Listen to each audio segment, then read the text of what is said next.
ladies and gentlemen, boys and girls, welcome to another exciting episode of Trigger Warning Radio. I am your host, the Kaiju Conservative.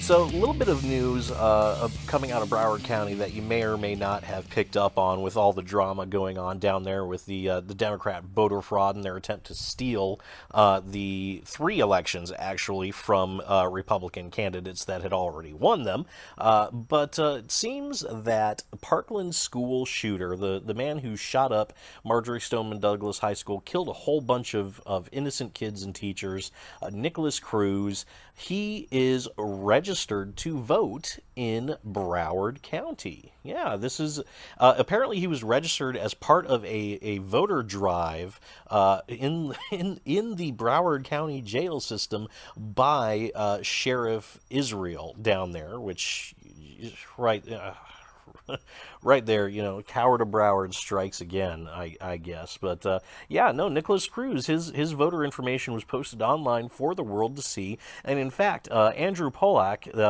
Pollack, or however the hell you pronounce his last name, Andrew Pollack, the father of one of the victims of Nikolas Cruz, his daughter was killed that fateful day at Marjory Stoneman Douglas High School.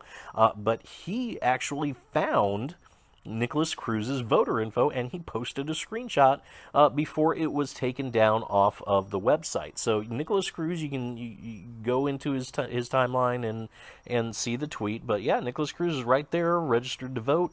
His home address is the Broward County Jail, where he is currently awaiting trial for multiple counts of murder as well as other charges.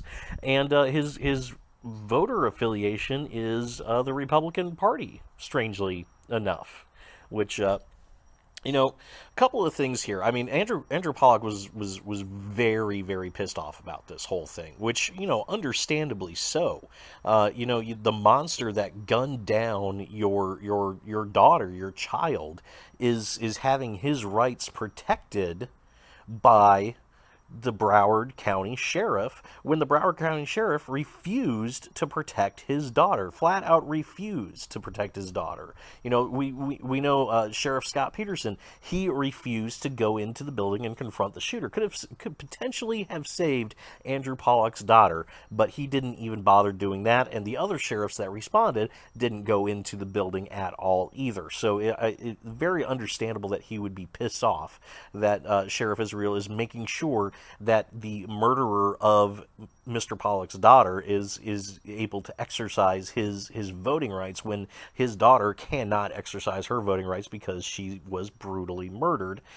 Second thing is, despite the fact that it is galling and a horrible situation and a horrible thing for a grieving father to see his murderer being protected like that, he is technically within his rights to vote. And there's a law in Florida that says people that are awaiting trial, that have not been convicted, can in fact vote and register to vote, and that's what Nikolas Cruz did.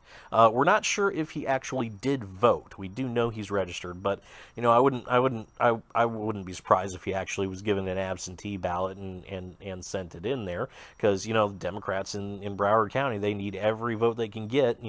Citizens, non-citizens, living, dead, especially the dead, criminals. Got to get every vote possible, so that way Republicans will never win another election. Now, the other point that I wanted to make about this is Nikolas Cruz's voter registration is listed as Republican. I find that hard to believe that he actually registered as a Republican. I'm willing, the way things are going down in Broward, we need to ask ourselves whether or not he is actually legitimately a registered Republican, or if somebody registered him as a Republican.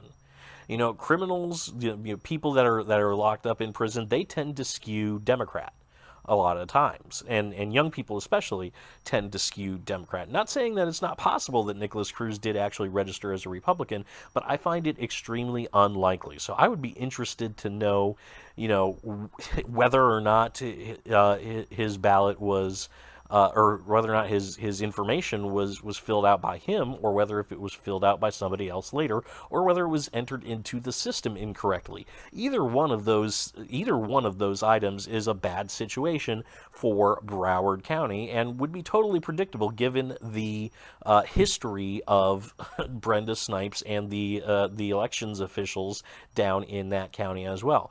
This again, it seems small in the grand scheme of things, especially with all the voter fraud going down there. But this is just one more example of how much of a dumpster fire Broward County has become.